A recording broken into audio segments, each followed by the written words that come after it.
Have you ever been part of a market research group or a focus group, or maybe when you were trying to think of a way to make just a little bit extra cash?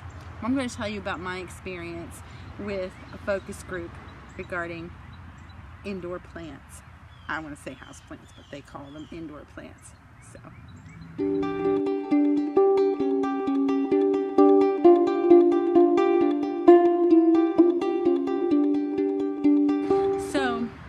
a few months ago, I signed up for market research or focus groups with a company. It's called Fieldworks. I just Googled what was in my area. I don't know what you have in your area, but that's how I found mine.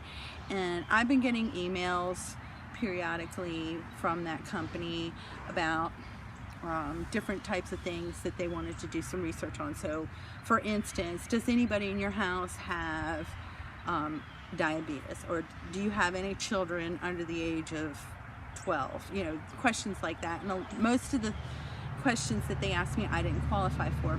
And once in a while I would get a phone call from somebody and they would ask me similar types of questions, and again I didn't qualify. And then one day this lady called me up and she wanted to know about my interest and background and so on and so forth regarding indoor plants. And I say indoor plants because I always called them house plants. Like, that's a house plant, even though it's outside, it's in a pot, and so it's a house plant, but they called them indoor plants. So something that I picked up there. So anyway, I qualified because I like to garden and I like plants and things like that, and I had some interesting stories about how certain plants make me think about certain people in my family. And so they sent me an email for confirmation, of course, and this was paid, by the way. And I got to pick a time that was convenient for me to go to the place where they were doing the research. And I went down there, and this was in Atlanta, so they had parking, but the area that it was in was kind of congested, so I parked someplace, not really probably where I was supposed to, but I was fine. I didn't get a ticket or towed or anything like that. And I went in, and so I was, it was, my time that I chose was from 8 to 9. It actually ran to about 9:30, which wasn't bad, and it was $100, so that's not too bad. And you saw my thumbnail, but this is the card that they gave us. Obviously, I'm not going to let you see the last 4 digits because I think there's still some money on this card. This is a $100 Visa card, and it's pretty generic. Look at a valued customer or participant, but it worked. I did manage to use it to buy some things, actually groceries, but they also had a drawing for $50 if you got there 15 minutes early, and I didn't win that, but that's okay.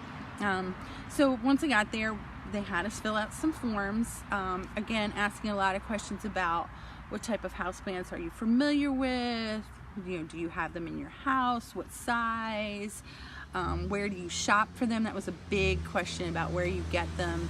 But there's, the thing about this is they want to know what people are doing, and there's never any wrong answers. They want to know what you think. So you can't do anything wrong other than not show up, or maybe be a jerk or something like that. But basically, if you're going there to give your opinion on whatever it is that they're asking you about, you really can't give them a wrong answer, because they're looking for information from what people like us, the people who buy things or use products, what we think of it. So we filled out the forms, and then they took us into a room, and they had some icebreaker questions just to get people to open up, because they did want discussion.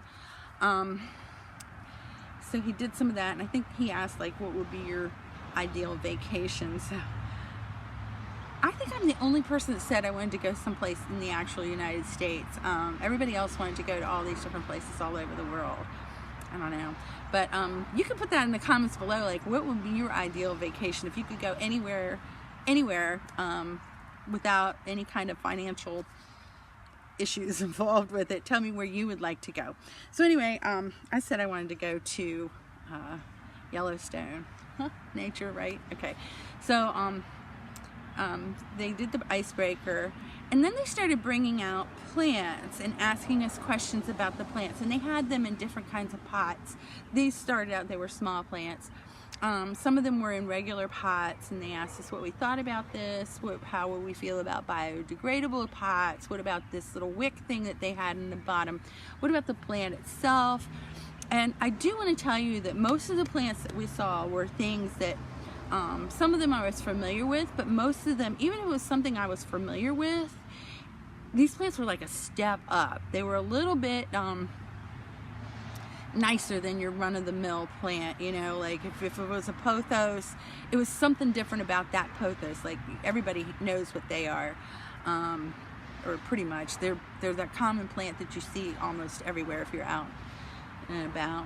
I mean, I've got one, but anyway, the plants were always a little bit more, and they let us hold the plants, and they let us look at them, and we talked about each individual plant and what we thought about the packaging and the little stick things that they put in there that talks about how to take care of the plant. What do we think about the logo on the company? All these different things. And as they were bringing them in and going out, the man who was leading this focus group, he would leave. He did tell us in the beginning that it was going to be recorded, and he had to leave for a few minutes more than it would, you know, take to just bring something in. And he said, go ahead and continue to talk amongst yourselves. So we knew we were being recorded, and they really wanted that open dialogue amongst people about what we thought about whatever it is that they want to know, you know, because each company is going to want to know something different.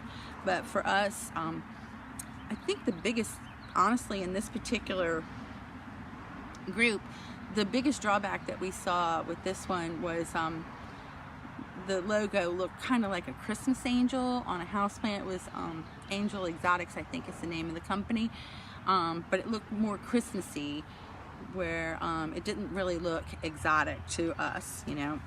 So anyway,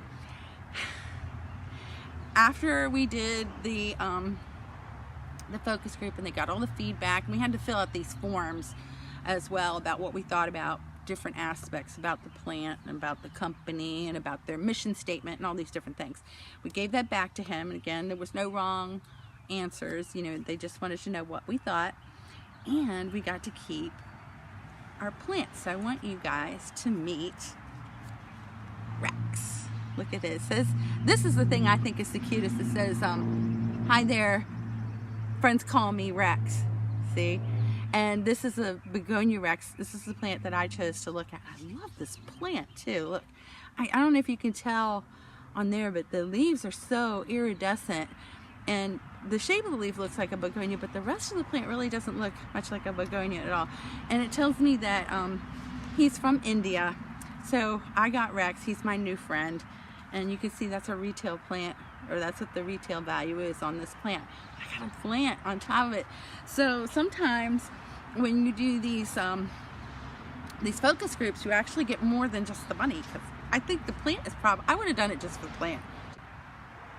Okay, so I bloopered. I showed you the number on that card, so I had to cut that out. But they're not getting their money back, but I would have done it just for my little Rex. So anyway, thank you so much for watching. Don't forget to subscribe. Don't forget to tell me what your dream vacation would be. And you guys have a great day. I'm Jenny with Miss Jenny's Cleaning. Bye.